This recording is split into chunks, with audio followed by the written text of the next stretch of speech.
gone. The 45-year drought is over. The Los Angeles Kings are indeed the kings of the National Hockey League. They are the 2012 Stanley Cup champions.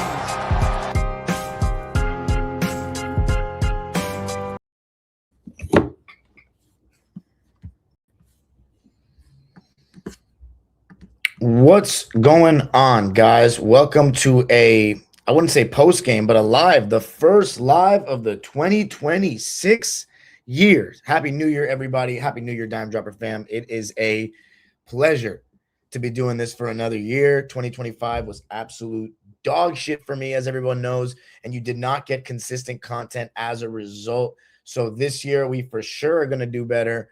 I don't think it could get any worse, but knock on wood, you just never know. So appreciate everybody, man. Today, we have a live that's been overdue because I've been lagging. You know, it's just tough, man. We're busy. But shout out to my members out here, Shaft 9000. Happy New Year, Dime. Here's to the weirdest season in a long time. Absolutely, man. Cheers, brother. And Jamal Clip 4. Remember, if you are a member, every comment of yours gets read in the live. You also are entitled to a giveaway when we reach 25 and 50 members right now. And it's one giveaway for Laker fans, one giveaway for Clipper fans. And right now we're at 11 members. So we need 14 more. And then, of course, if you actually attend any sporting events that I go to and want to be interviewed and there's a line, usually it's only a line at Clipper games, you can skip that line. And we do a members only live once a week. And I'll still be doing one this week, most likely tomorrow. Shaft 9000 says, in the words of Ralph Lawler, time to make these Jazz play the blues. Super chats are turned on. If you want to drop a dollar or a dime, any donations appreciated. And, of course, this podcast is also available on Apple Podcasts and Spotify. King Charles 7756 says, Happy New Year, Dime, and Bones got busy. Appreciate you. So let's get right into it, right? I didn't talk about the game against the Blazers, and I think that game's somewhat significant because Brook Lopez absolutely shot lights out. It was unbelievable. And he also was able to hold his own defensively, whether it be drop coverages. And eventually, Denny Avdia, because he had 13 points in the first quarter, we changed up our defensive coverage and started blitzing him and just getting the ball out of his hands. And it ended up working pretty well. But in the first quarter, the Blazers hit 6 threes. 6 threes in the first quarter of that game. And then we're up 35-25. And Giannick, got some minutes. So it's really cool to see Giannick in the lineup now without Zoo. That's one thing that's been cool to see for sure. But, there's going to be some growing pains for him, learning how to play drop coverage. What coverage is he playing? Guarding without fouling. I think all those things are going to take some time. But it was the Brook Lopez show and the James Harden show. And I don't understand why the Blazers so flagrantly just blitzed Harden and Kawhi at the top of the key the whole game. I get their plan was to just make anybody but them beat them because James Harden and Kawhi have carried us this season and no one else has been consistent. Shout out to Ding Ding Ding. King Charles 7756 is now a member. Appreciate you, my brother. And of course, if you just want to, donate a dollar, a dime, it's appreciated just to be a member, to support your boy because, hey, man, we don't make enough money off this. But anyway, man, lost my train of thought. Oh, yeah, the Blazers. So they were just doubling Kawhi and James Harden at the top of the key. And I get because our other the Chris Dunns, the John Collins, we haven't had good shooting this season from outside, from the three-point line. And they were willing to let anybody beat them. But the rotations weren't sharp. They were literally okay with anyone else getting any sort of shot. They weren't putting any pressure on them at all. And they were living with Brook Lopez shooting threes. And that came back to burn them badly. Badly came back to burn them. Because he had a career night from three. Even after all these years that Brook Lopez has had games where he's been raining from three, it was this game that he hit the most threes he's ever hit in a game with 9. 9 for 14 from downtown, 31 points, and had it through 3 quarters. Just a great – it's different when he's playing with James Harden and Kawhi Leonard than when he's playing with Chris Paul. Because with Chris Paul, they're more than comfortable switching that big onto him and then switching a smaller guy onto Brook Lopez, and Brook's not really taking advantage of that. With this, they have to pick their poison with Harden and Kawhi because you can't usually switch your big onto Harden. So because he's just still too quick. So instead, they have to choose. Are they going to hedge on the screens and leave Brook Lopez open for that pick and pop three? Or are they going to play drop coverage and just invite him to take that pick and pop three? And in either scenario, Brook Lopez is usually getting open threes, and just we're able to play a 5-out system, which you could argue gives Kawhi Leonard and James Harden a little more space. In Kawhi's case, he's still not consistently getting by his man, so it doesn't really matter. But in James Harden's case, I think it does help to a large degree because Kawhi, I mean, he doesn't. You can load up on him all you want. He doesn't really see those bodies. He sees that one when it comes to getting his shit off, his mid-range. He just needs one guy. They're not hard doubling. That doesn't work. So that's why he's still going to get off, in my opinion. And that's been the biggest change, but I'll talk about that in a sec. So that was a really good win, in my opinion. And I think one of my favorite parts of the game, besides the whole Brook Lopez thing, I mean, we went on a 19-1 run to make it 78-72. The fourth quarter. So, by the way, third quarters, right? That's been a huge problem for us this season. We have really started to turn that around. The Laker game, the Rockets game, now this game, 29-16 in the third quarter. We held them to 16 points. We clamped them up big time. And our intensity from James to Kawhi to Chris Dunn was really good defensively in this game. In the second half, we got physical. We got up into our man. It was a level of urgency that, and I guess you could say stamina, like for us to have those kind of legs in the second half. Ding, ding, ding. My man Benjamin became a member. Thank you, man. Jimmy Williams gives a super chat, says, thanks for the content time. Always great and appreciate it. Appreciate you all, man. You guys are the best. So, oh, brother. It was impressive to see us have those legs, to see us be able to put it together another good third quarter like that. And on top of that, a good fourth quarter. Outscored them 34-25 in that one. And I thought the Yannick, Kobe Sanders, Jordan Miller, Kawhi Leonard, and Nico Batum lineup did surprisingly well. Yannick had a block that led to a Jordan Miller 3 to put us up 10 that made me go crazy. Kawhi was leading the way. He was uber aggressive, had that crazy dunk with his right hand. I mean, he got to the line. It was amazing to see. And the most incredible thing was that we only turned the ball over twice in the second half. And one of the only reasons why we weren't winning at halftime was because we were turning over the ball too much in the first half. We had 10 first half turnovers. For us to only have 2 in the second half, that's serious basketball. That is serious winning basketball. By the way, we've led by at least 10. At this point of the season, we had led by at least 10 in over half of our games, but we were still only 9-21. And going 2-10 in the clutch was part of the reason why. But anyway, big win. To make it 3 in a row at that point. Brook Lopez finished with 31 points, 5 rebounds, and 2 blocks. James Harden had 34 points, 2 rebounds, 6 dimes, 3 turnovers on 10 for 17 shooting, 3 for 9 from 3, and 11 for 12 from the free throw line. And then Kawhi didn't shoot very well, but he was really aggressive, and he got to the line 12 times, and he made all 12 of his free throws, 28 points, 8 boards, 6 assists, 3 steals, 1 block, 4 turnovers. He was so active defensively in this game. It was amazing to see. So even though he shot 7 for 20 and 2 for 7 from 3, 41 minutes, I mean, they're playing a lot, which might concern you a little bit, but hey, we're desperate right now. Our bench is not giving us much. Our bench gave us 11 points, 3 from Jordan Miller. He was 1 for 1 from the field, and that only shot was a 3. Nico, 3 points, 1 for 3 from the field, and 1 for 2 from 3. But he was a plus 32 in 30 minutes. His defense was good. Bogey got hurt in this game, unfortunately.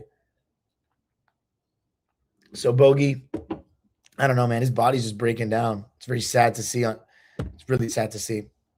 Kobe Sanders was solid in this game. 5 points, 4 boards, 1 assist, no turnovers on 2 for 2 shooting and 1 for 1 from 3 in his 16 minutes. And then Yannick, he didn't score, but he had 2 rebounds and 2 blocks, 1 turnover. So it was a main man kind of game. And John Collins, I mean, He got in a little bit of foul trouble. He had 4 fouls, only played 19 minutes, but he was still shooting well from 3. 2 for 3 from deep, and those were all his shots. He had 8 points, 3 boards, and an assist. But it's good to see that John Collins' shot has really come back. And then Chris Dunn, speaking of shot, I mean, he's been shooting well from 3 this season.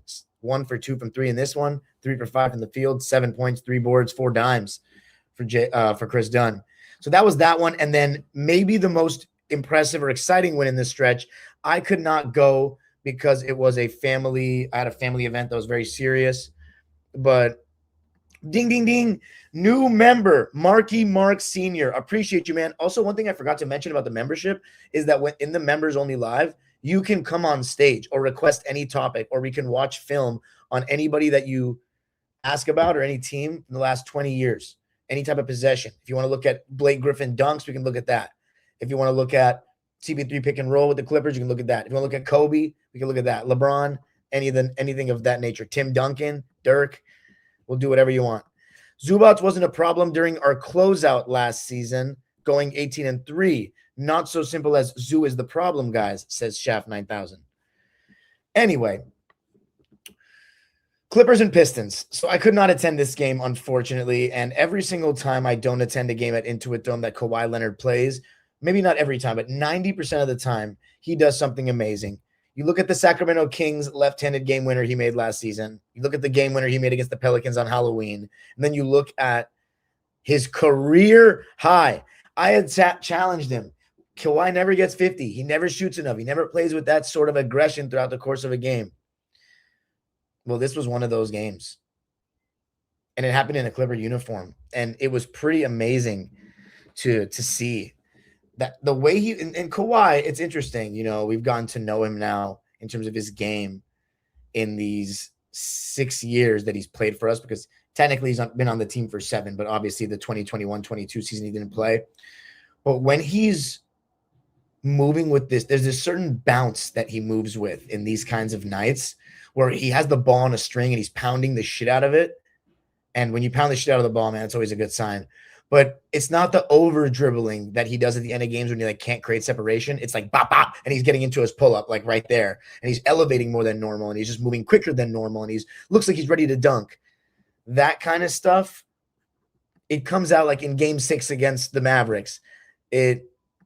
Shout out to this guy, Daniel, my man DB, Daniel Barry, for being a member for 1 month. But anyway,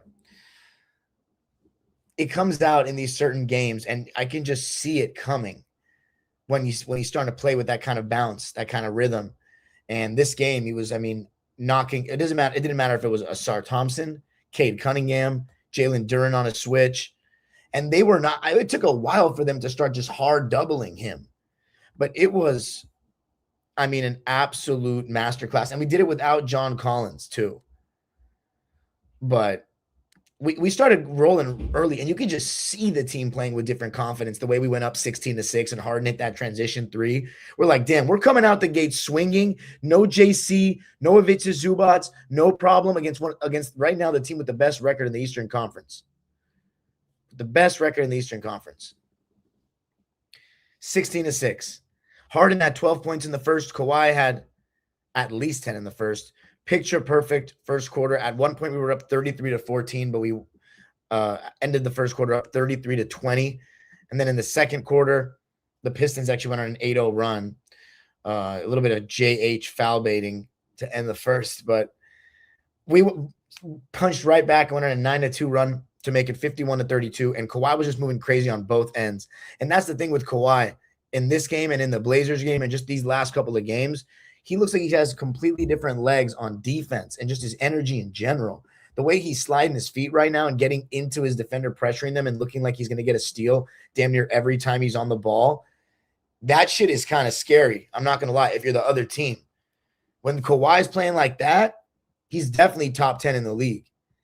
They were 0 for 12 from 3 in the first half. We were 7 for 13 from 3 in the first half. We held Cade Cunningham to 0 points in the first half, and a lot of that was Chris Dunn.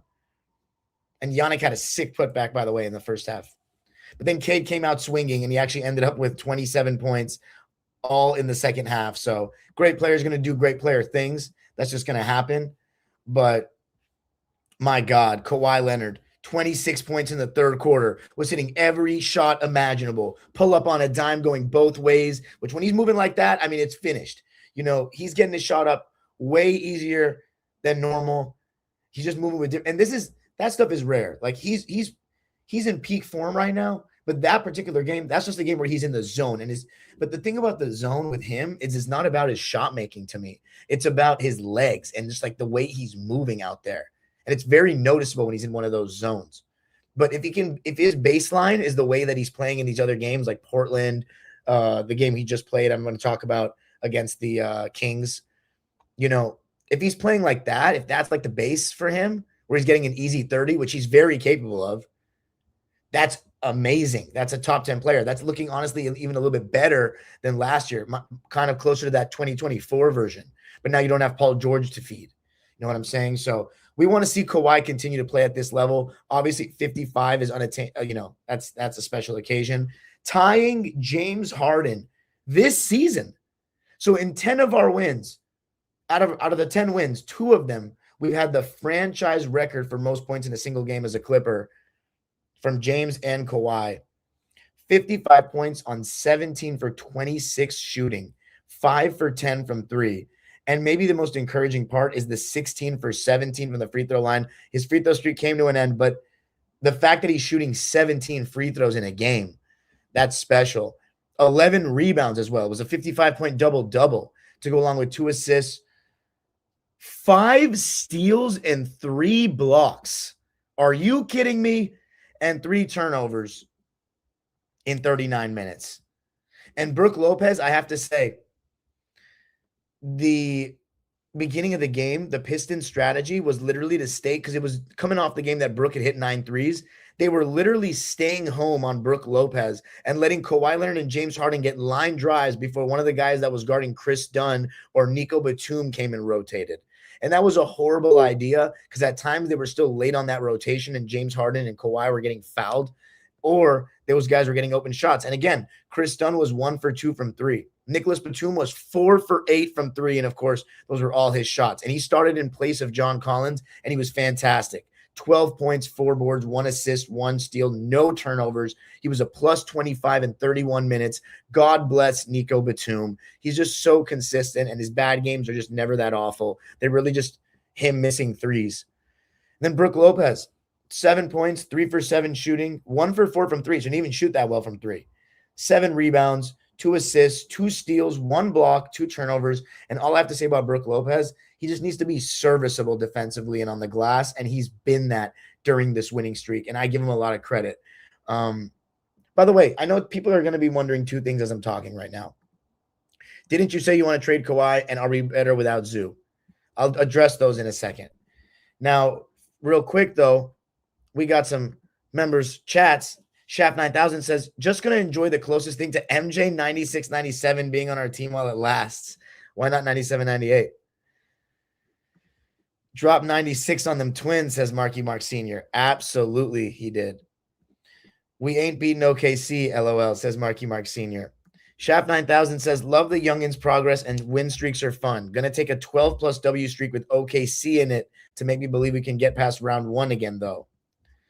King Charles says, those free throws don't hurt either, double nickel. Jamal Clip 4 says, Kawhi was about to hit 50 again if the Kings actually put up a fight. And then Shaft 9000 says, 8 stocks is an entire bench worth. Kawhi might have had the best 2-way game since Giannis's Game 7 2021. Can't compare it to a playoff game, in my opinion. But anyway, so the way that they were guarding, I don't know if that was smart. They gave Brook Lopez a lot of respect for that 9-3 game. But that tells you, that's something that Zoo doesn't have, is that gravity from 3. So, teams are staying attached. They don't play drop coverage on your big man. So that's giving James Harden and Kawhi Leonard a line drive to the basket to either kick it out or put it up if the help doesn't come. So James Harden in this game didn't shoot well. He was 7 for 23, 3 for 9 from 3, but he got to the line 11 times and made all 11 of his free throws. So between Kawhi and James, they were 27 for 28 from the foul line. He had 28 points, 4 boards, 7 assists, 3 turnovers in 40 minutes of play. I think James was essential, and he's just been very consistent. Derrick Jones Jr. returned in this game as well. It was awesome to see that. definitely a little bit rusty. 3 points, 1 for 4 shooting, 0 for 1 from 3, and 1 for 1 from the free throw line off the bench. I think he'll obviously take Nico Batum's place in that starting lineup. 3 rebounds, 1 turnover. And yeah, we didn't get much from our bench, though. We only got 5 points out of DJ and Yannick. 0 points for Jordan Miller in 17 minutes, but he didn't even get a shot off. Did have 3 rebounds and 1 assist and a steal and a block, though, and no turnovers. So you'll take that. And then Kobe Sanders was 0 for 2, had 2 assists, no turnovers. We win at 112-99 to make it 4 in a row against the Detroit Pistons. But, man, what a good win. And again, another third quarter in which we outscored them, 32-27, but it was really the Kawhi Leonard show, and it was amazing to see. And it sucked that I wasn't able to be there. And then we finally have the Kings game, which I have a vlog of. So if Bones Got Busy is in here, any of my mods are in here, link that vlog in the comment section. But I was in the third row for that game, and that wasn't even really a game. We kicked their ass. You can check out Locked On Clippers where I talked about it. So the question is, are we better without Ivica Zubac? I don't believe that we are. I still think Ivica Zubac is very integral to this team long term. I think it opens up some things for us offensively, but Kawhi Leonard is just playing better, guys. His legs are coming back. He's not on a minutes restriction anymore. We almost beat Minnesota and Houston on the road. So we were trending in the right direction, and the 3-point variance, that's changed a lot. Now, granted, Brook Lopez is part of that, but he shot 1 for 4 from 3 against the Pistons. The thing is, other teams have finally stopped shooting out of their minds. And I've talked about that on both Dime Dropper and Locked On Clippers, that these teams that were shooting ridiculous from 3, and Cam Spencer was having his career high, and Bam Adebayo had his career high number in threes made in a game against us, and all this shit was going to cool down eventually. Eventually, the law of averages were going to start to work themselves out. Detroit was 7 for 29 from 3 in that game on Sunday. 7 for 29. We were 14 for 34, 41%. And it was a registered sellout. And it was a registered sellout against the Kings, too. And it looked like a sellout against the Kings. We shot 47% from the field. They shot 41. We're finally starting to shoot better. And a lot of it's Kawhi. I mean, he's 5 for 10 from 3. Nico's 4 for 8. Brook Lopez does open things up. But Zubac, I think, is still better for us long-term. Because these shots that Kawhi's making have nothing to do with Lopez, to be honest with you. Just scheme-wise, I think it's easier to get more threes off with Brook Lopez. And I think, honestly, it might help James Harden to some degree. But even that proof isn't there because James Harden, having a Zoo on the roll is more reliable for him than having Lopez on the pop. I think the spacing is one thing, but I also think John Collins making threes is a huge part of what's changed. Huge part of what's changed. And our defense, our legs, I don't know what it is. When you make shots, though, you obviously get a little bit extra pep in your step to defend, and your defense gets set. And we've talked about that our transition defense is a big problem because we're old, right? We don't do a good job getting back in the second half when young teams and athletic teams try to push pace with us. However, we're starting to make shots.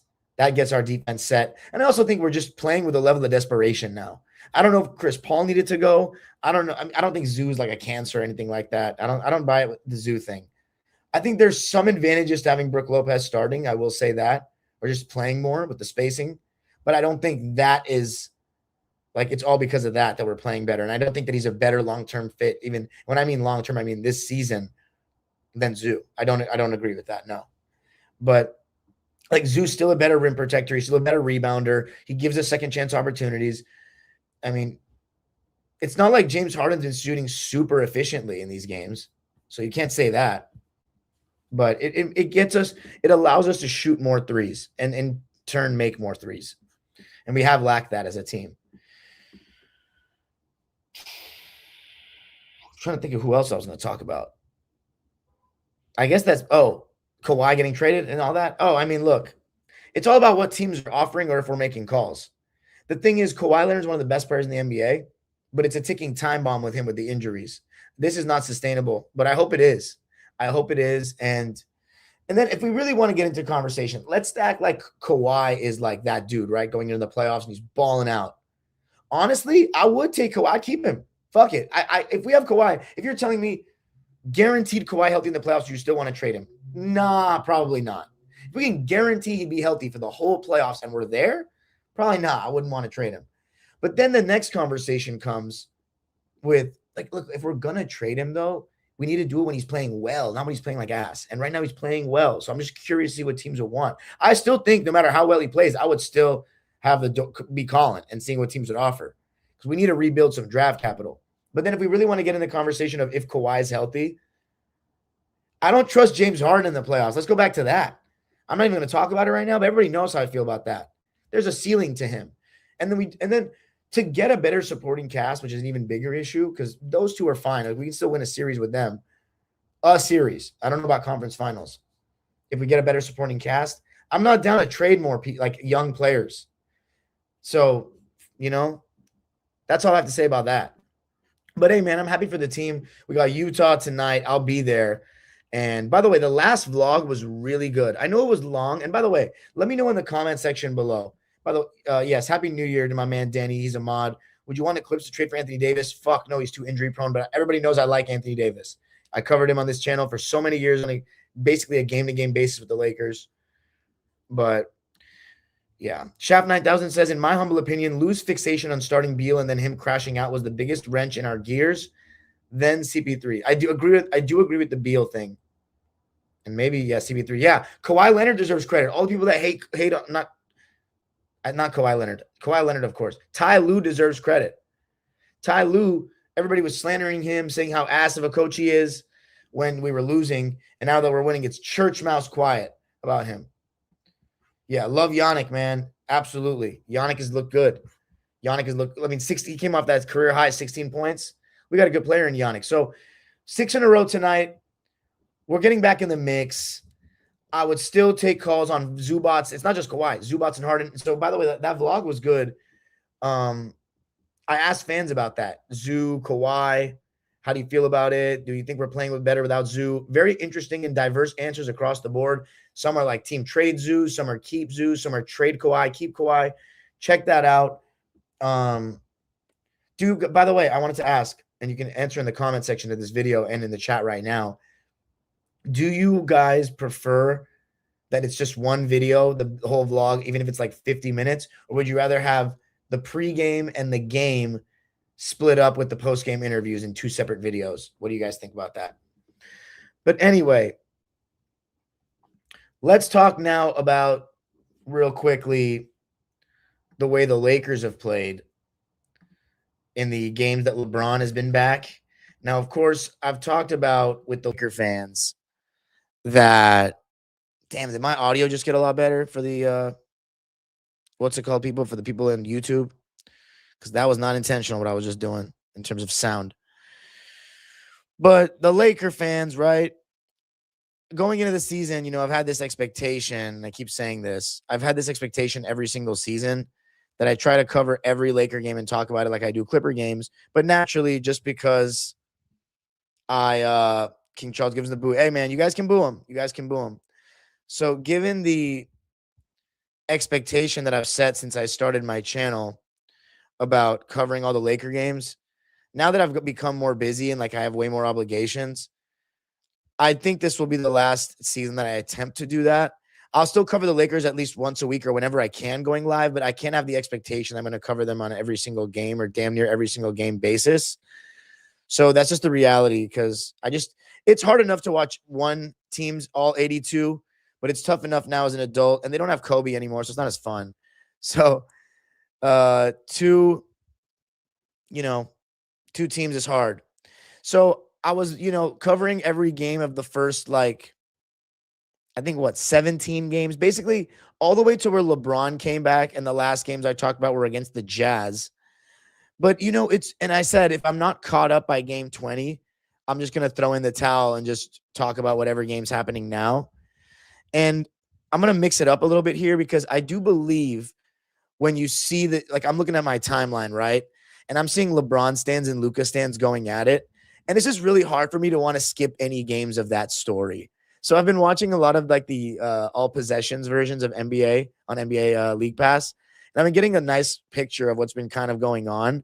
So I wanted to talk about the game against the Mavs real quick, way back, just because it was interesting to see Anthony Davis. He came back in this game, and I think the Mavericks, for how many flaws they have, I still think they're a lot better when AD plays.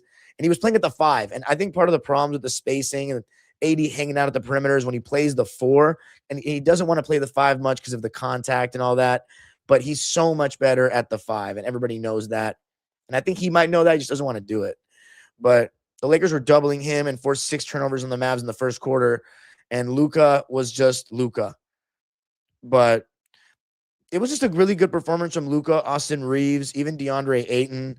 Lakers just were not taking care of the ball, but they cruised to end up winning that game because they're just better than the Mavericks. Point blank, they're just better than the Mavericks.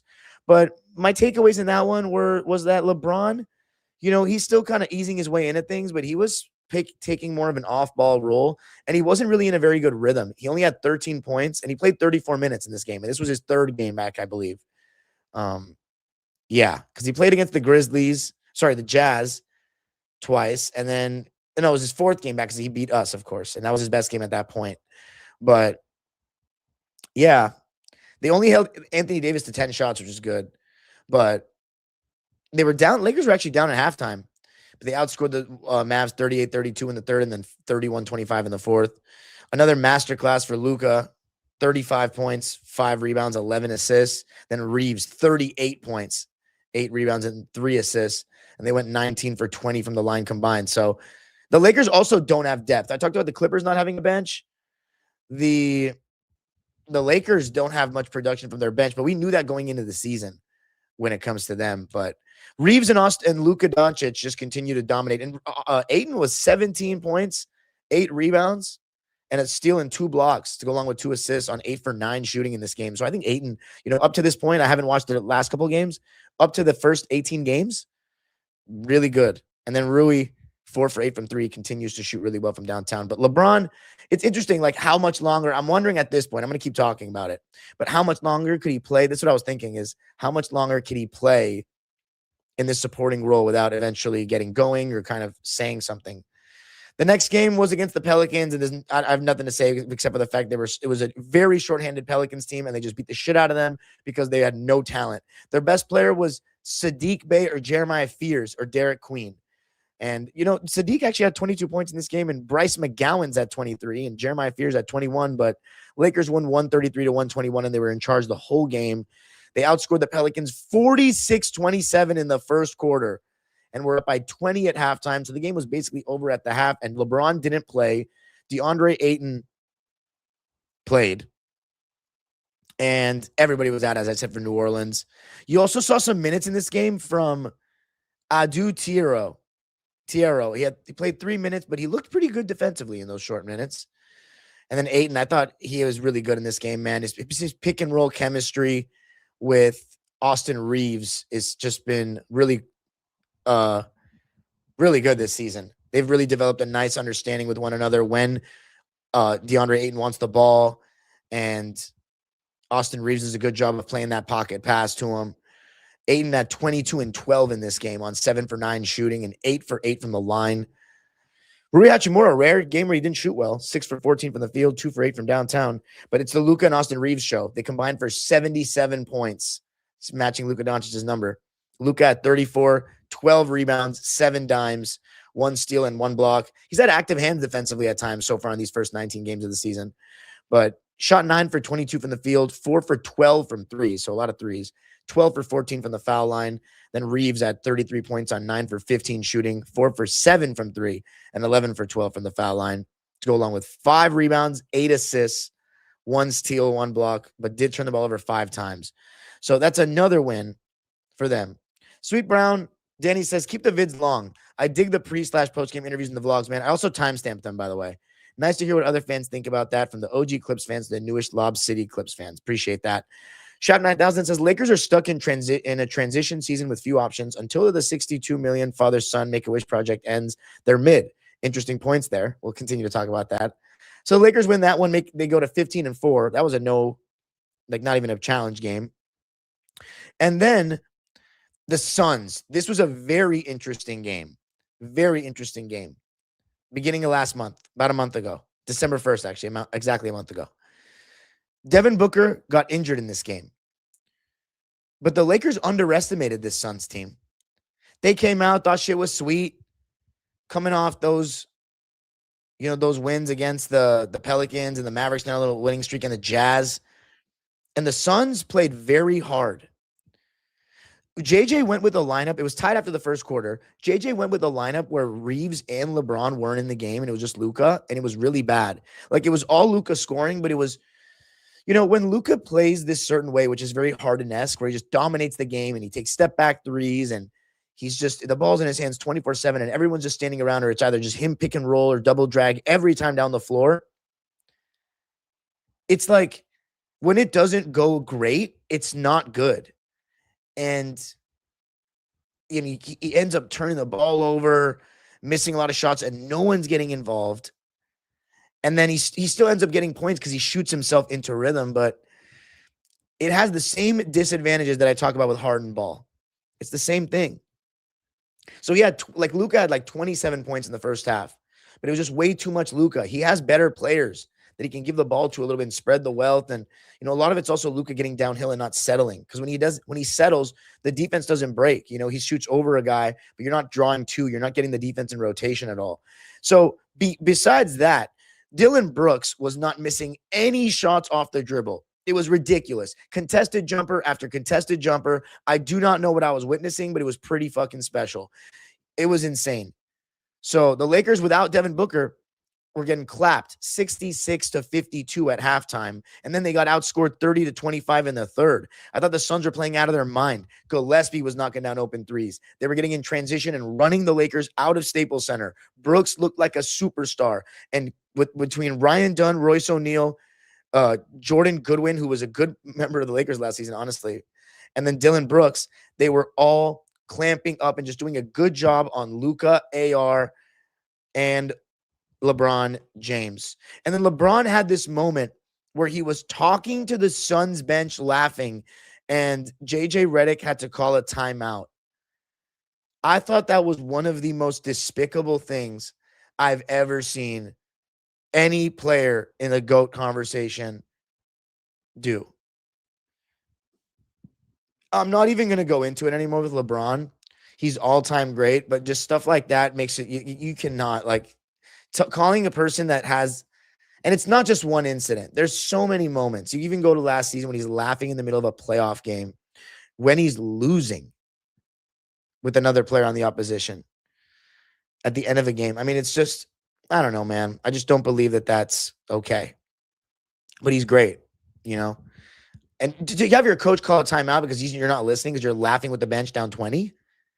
To a team, by the way, the Suns and the Lakers have had historic rivalry. It's like, we don't like the Phoenix Suns in LA.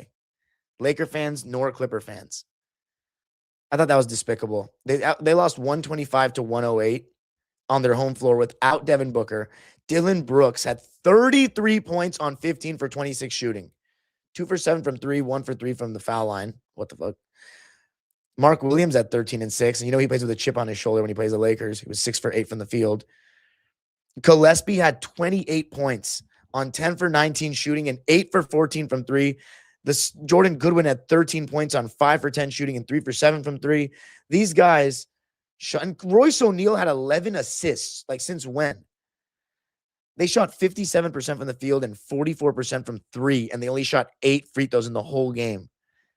The Lakers, on the other hand, of course, you're not going to get much from your bench. Dalton Connect had 13 points, but you got only, Maxi Kleber was getting minutes. And they've been running that two big lineup with Maxi and either Jackson Hayes or Ayton.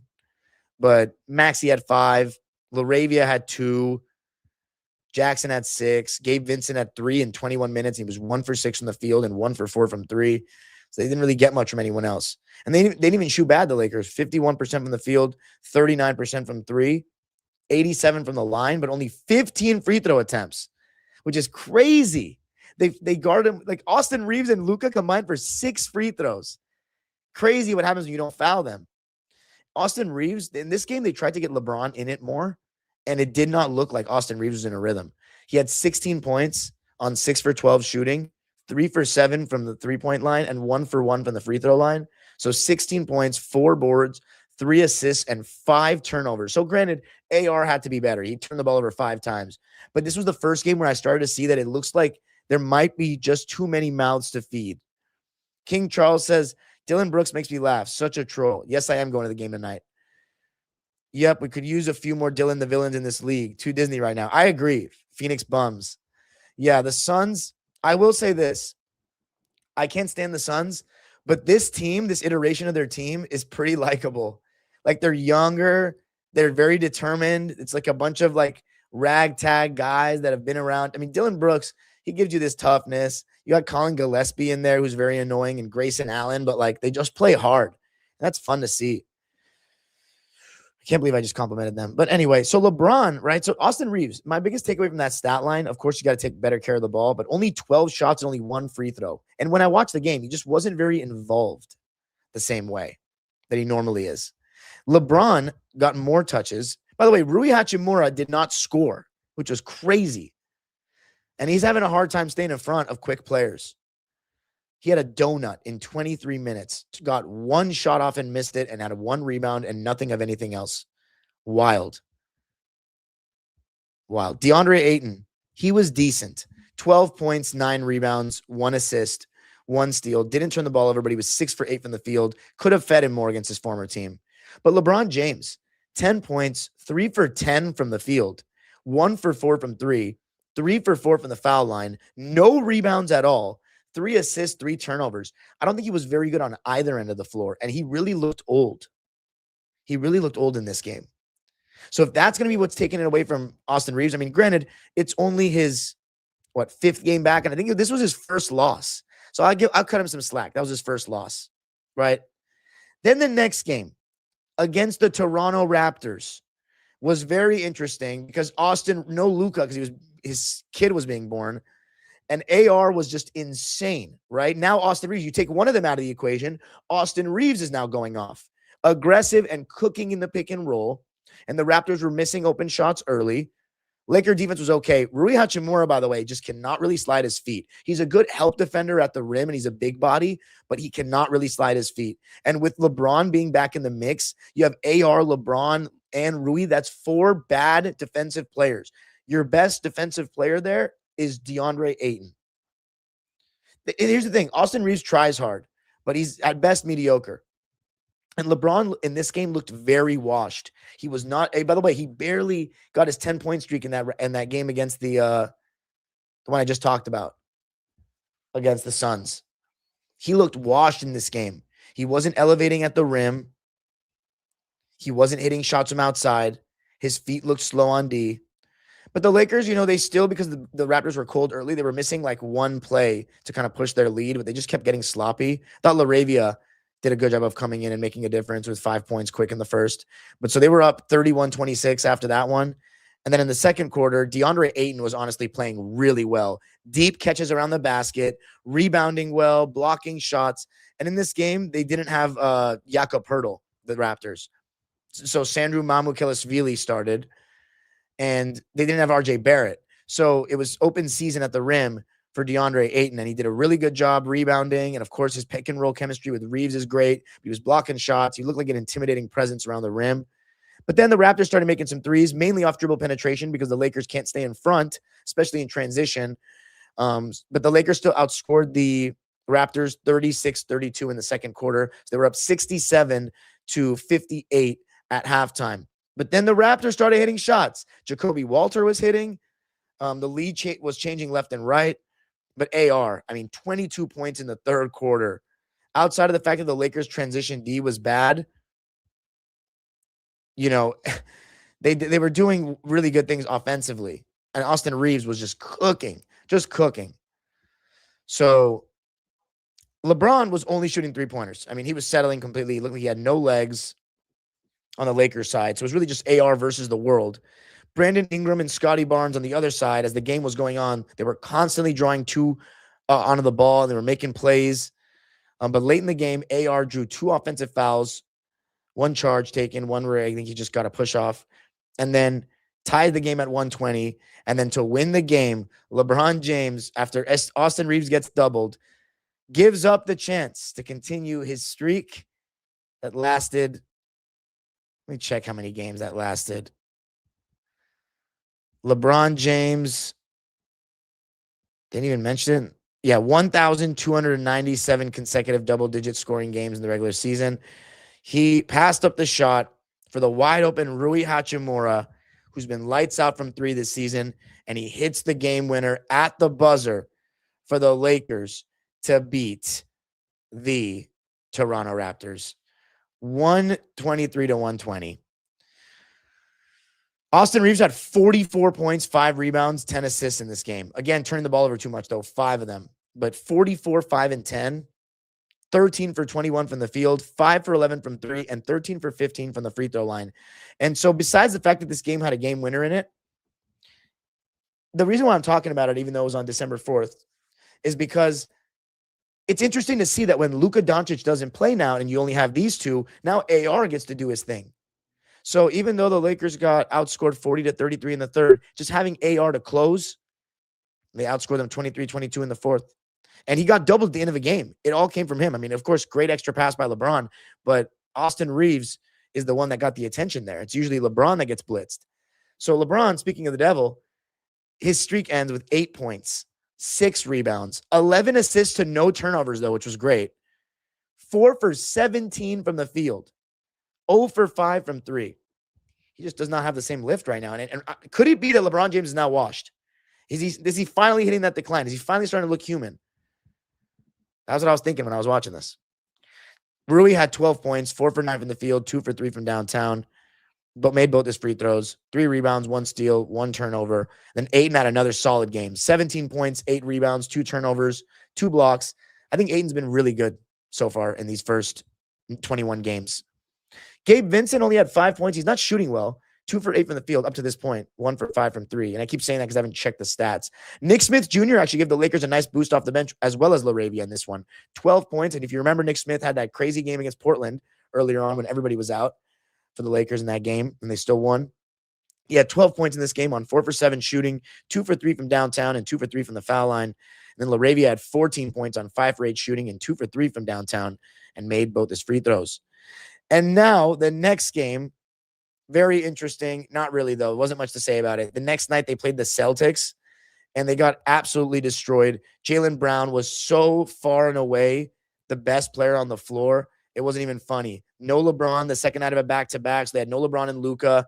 And Austin Reeves wasn't playing well because you have the point-of-attack defenders like Derek White. And Jordan Walsh, his defense was shocking to me. I just found out he had, just entered the starting lineup. Dude, he was a beast.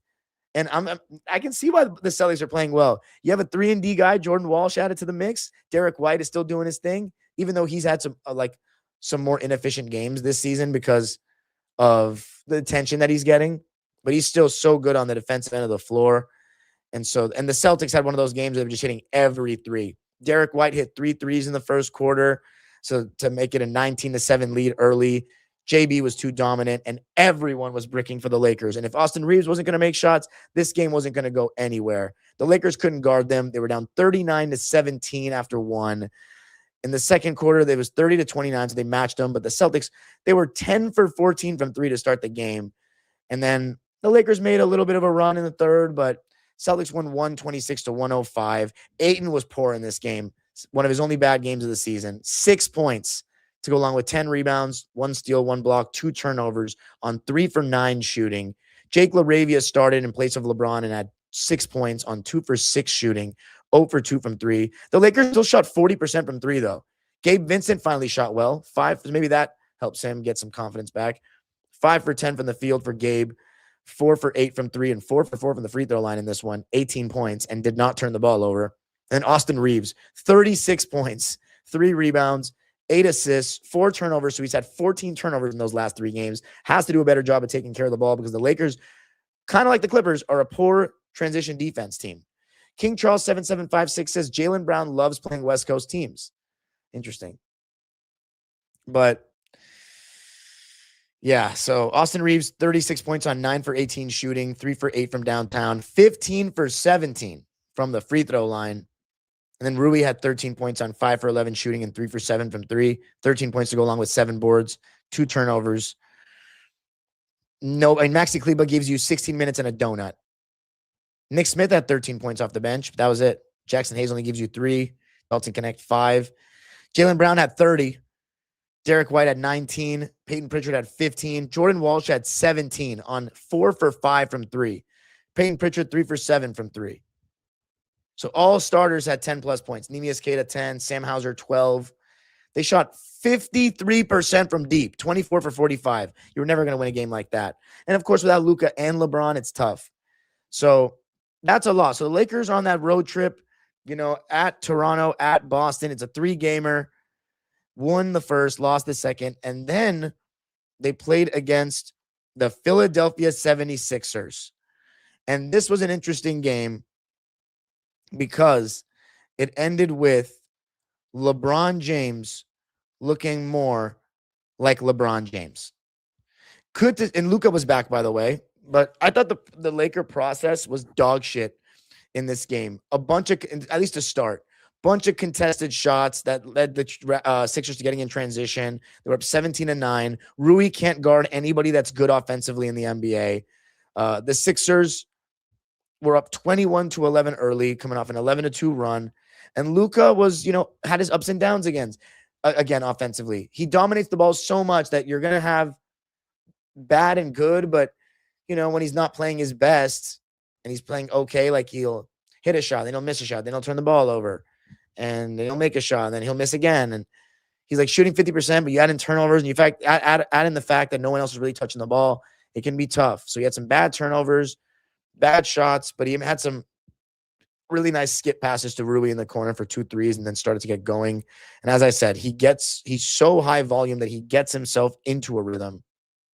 But yeah, the Lakers had some good contests on some 76ers that were settling for jumpers early, and the Lakers were tied at 30 after 1. Just got to stay more solid defensively. And speaking of defensively, the Lakers were in need, so we saw some minutes from Adu Tiero in this game. 4 minutes, though, and had a donut and didn't register in any statistical category at all. The Sixers then went on another 11-2 run to make it 46-38 because the Lakers were cold and could not hit a field goal for over 4 minutes. Then Luka comes back in and scores a bit. But yeah, I think as of half, the Sixers were up 60-53 at the half. AR could not hit a shot. Luka wasn't hitting shots, and he was missing free throws, and they were taking bad shots, and LeBron was quiet.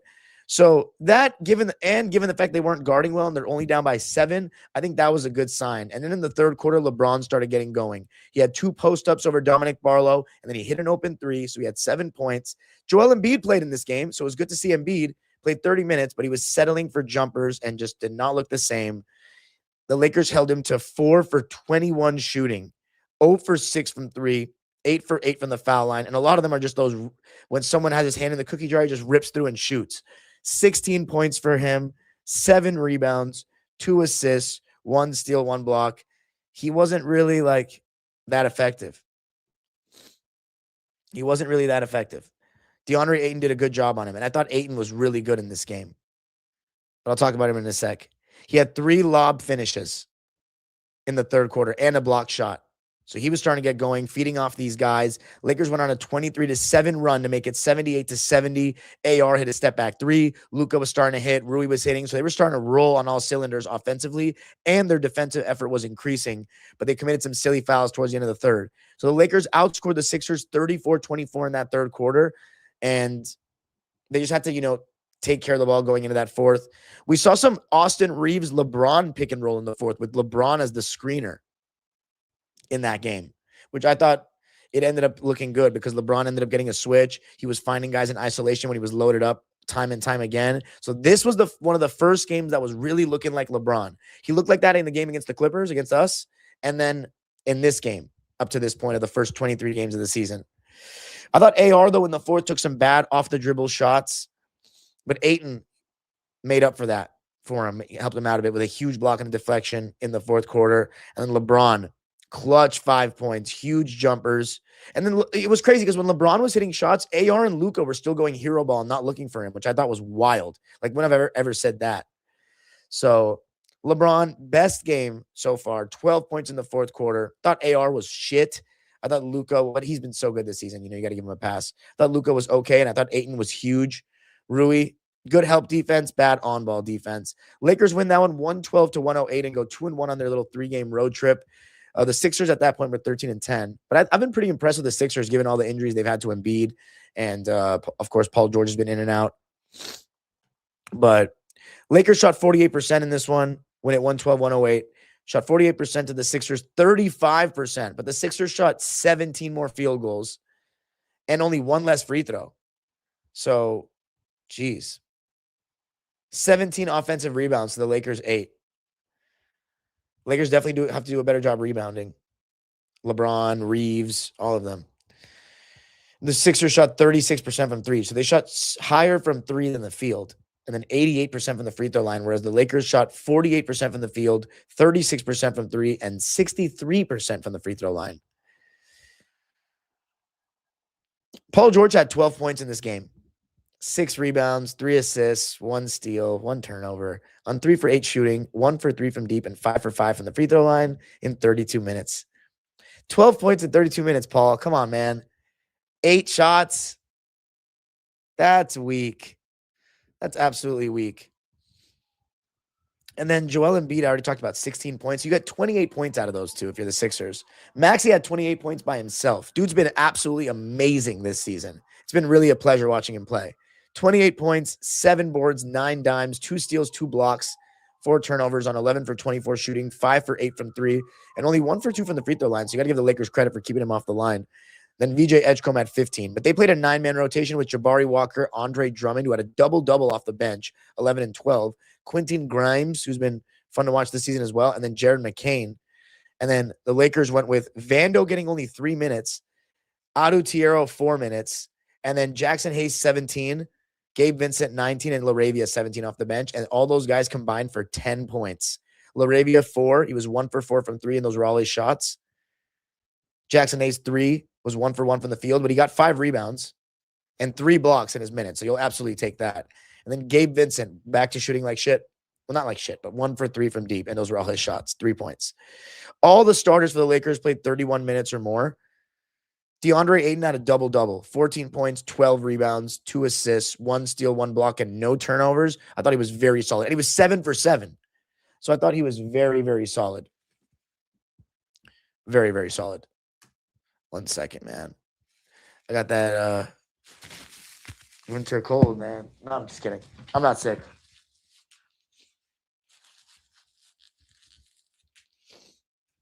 Hold on 1 second. Give me like 30 seconds.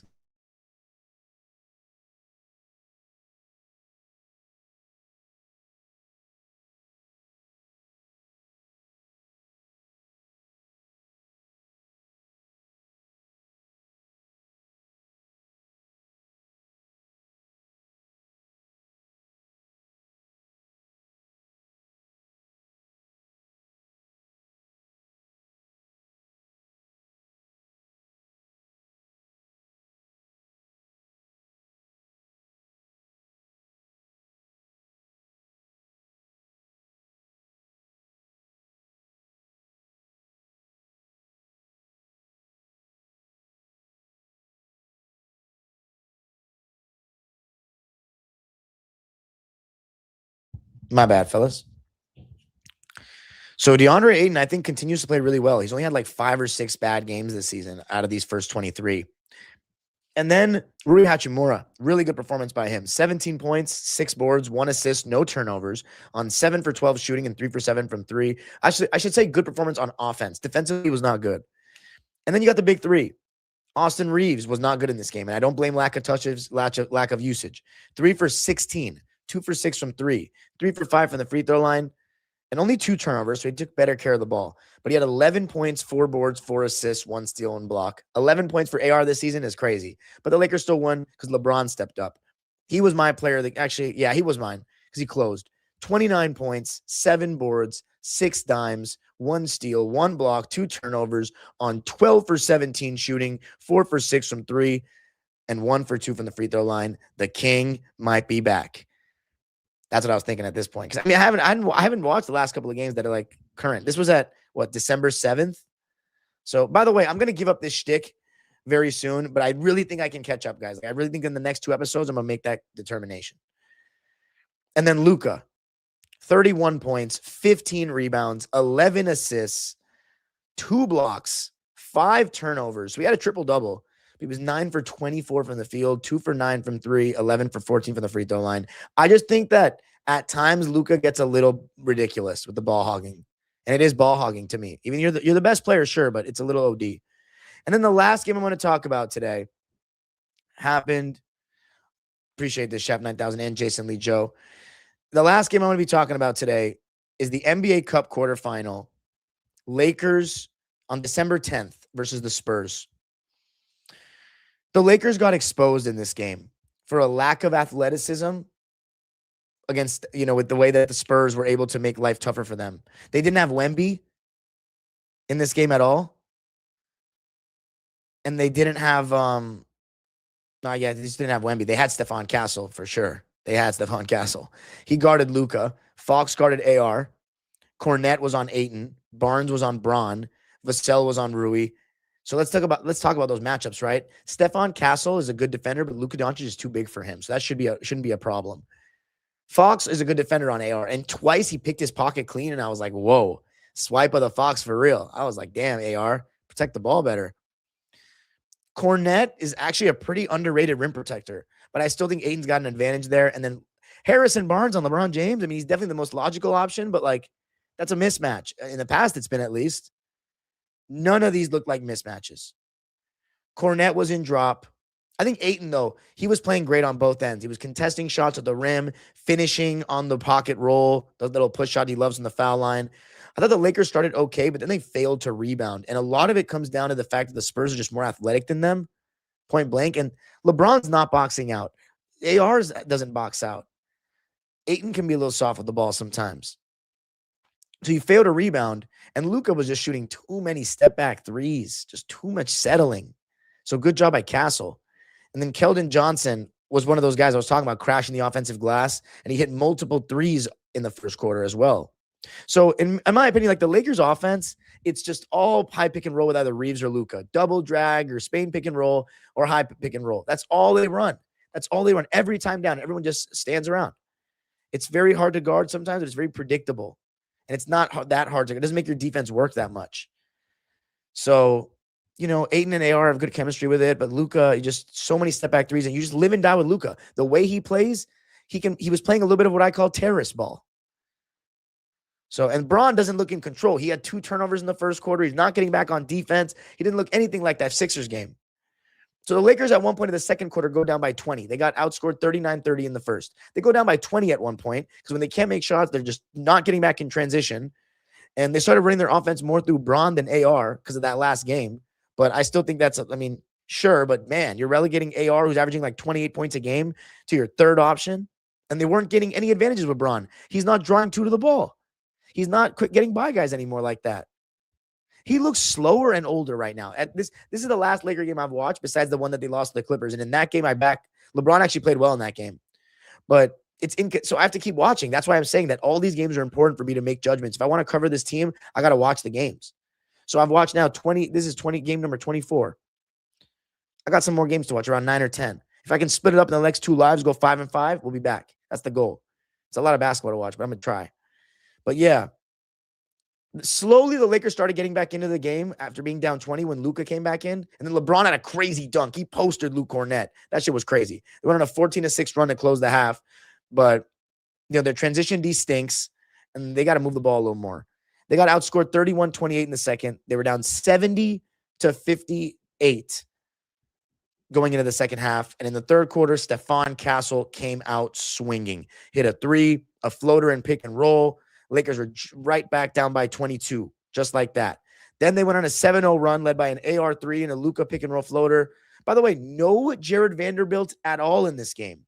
Didn't play. DNP coach's decision. And in the game against the 76ers, he played 3 minutes.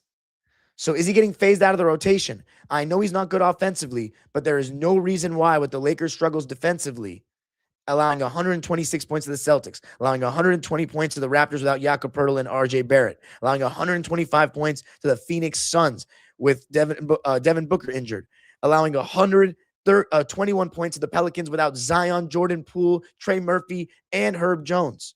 allowing 119 points to a Mavericks team that has struggled offensively to that point of the season, allowing 118 points to a Clipper team that had struggled offensively to that point of the season, allowing 126 points to the Jazz at Staples Center. You know, their defense has really struggled since LeBron has come back. Ding, ding, ding. They got to play Vando, in my opinion. They don't have that room for error. They don't have that room to play around defensively. They're not good on that end of the floor. So they made a fake run at the end. Rui can't stay in front. Marcus Smart actually being hot from three was keeping him in the game. But it's a make or miss league, and the Spurs were just making more shots. They were getting a higher quality of looks because they had better defenders to guard the Lakers players than the Lakers did. They had more resistance to the point of attack. Aiton's not the problem. It's the point of attack. And they made at one point, JJ went with a lineup that was all shooters. It was Rui at the 5, LeBron, Smart, Luka, or you can say LeBron at the 5, either one. LeBron, Rui, Smart, Luka, and AR. And they had no rim protection. They couldn't stay in front, but they made some threes. And Castle just closed the door. They made a run and cut the game down to 8, but they just couldn't stay in front or protect the rim, and that's never going to work. The Lakers don't have a personnel to run that kind of a small ball with a non-5. Spurs win 132-119 and knock the Lakers out of the NBA Cup. I still have not even watched the highlights of this games in Vegas. I can't lie. But the Spurs shot 50%. The Lakers shot 49%. So actually, they didn't shoot that different. And the threes, they didn't shoot that different. Damn. 45% from 3 to 43 for the Lakers. Wow, it was very close. Free throws, though. The Lakers shot 13 less than the Spurs. How often does that happen? Again, Austin Reeves only 1 free throw attempt. And again, in this game, I didn't feel like it was fully equal opportunity. But it's going to be an adjustment. It's going to be an adjustment. I mean, actually, no, I think it was equal opportunity. It's not LeBron third option right now. It's Luka 1, and then these two right now are playing 1A, 1B through 24 games. And I don't know if that's going to work. 74% from the free throw line for the Lakers, 17 for 23. The Spurs were 29 for 36. So 12 more made free throws, and they won by 13. So there's the difference in the game. Both teams took care of the ball pretty well. And the Spurs also out-rebounded the Lakers 50-43. So, yeah. For the Spurs, Dylan Harper, by the way, I was impressed. He's got a great first step. He's got good finishes with both hands at the rim. He's a beast. I actually really like his game. Son of Ron Harper, of course. Good with both hands. He's just quick. Explosive. He had 13 points, 3 rebounds, 3 assists, 2 turnovers, and a steal in 20 minutes. 6 for 12 shooting, 0 for 1 from 3, 1 for 2 from the free throw line.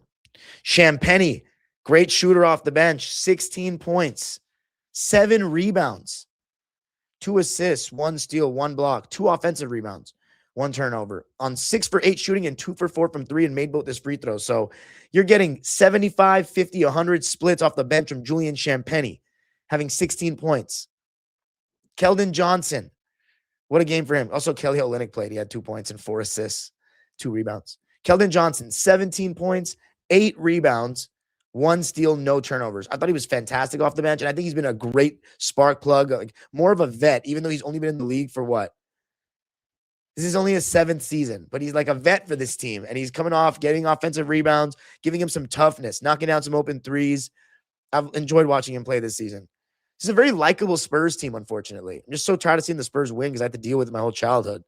This game was on December 10th, by the way, so we're getting closer. But, yeah, Keldon Johnson, 17 and 8 on 5 for 9 shooting, 3 for 5 from 3, and 4 for 7 from the free throw line. They only got 8 points out of Vassell. He didn't shoot well. 2 for 10 from the field, 1 for 4 from downtown, 3 for 3 from the foul line. He had 8, 4, and 5 to go along with 3 steals and a block. Then the rest of their starters had 10 or more. Luke Cornett had 10 points, 8 boards, 1 assist. 8 of his 10 points came from the free throw line. It was 8 for 9. Then Harrison Barnes, he's been shooting great from 3 up to this point of the season. 16 points, 3 boards, 1 assist, 1 steal, 1 turnover on 5 for 12 shooting and 4 for 9 from 3. Made both his free throws. And then the backcourt, Fox. And the fact that that Fox was able to win games with Wemby and Castle out. And then now, they're still winning games without Wemby out. Now they're going to have to play without Wemby again in present day and as of January 1st. They've been able to be next man up mentality, and it shows you the depth of this team, which is very scary. So it's very scary. De'Aaron Fox had 20 points in this game, 4 rebounds, 3 assists, 2 steals, and 1 turnover on 8 for 17 shooting, 4 for 8 from 3. So when he's knocking down his 3 ball, it's dangerous. Thought he was very solid. He was a plus 21, which is the highest for any player in the entire game. Then my player of the game was Stephon Castle. He's a beast, man. I actually think he's one of my favorite young players in the league. Guards, plays both ends of the floor, explosive, getting to the basket. Just got to consistently knock down his jump shots.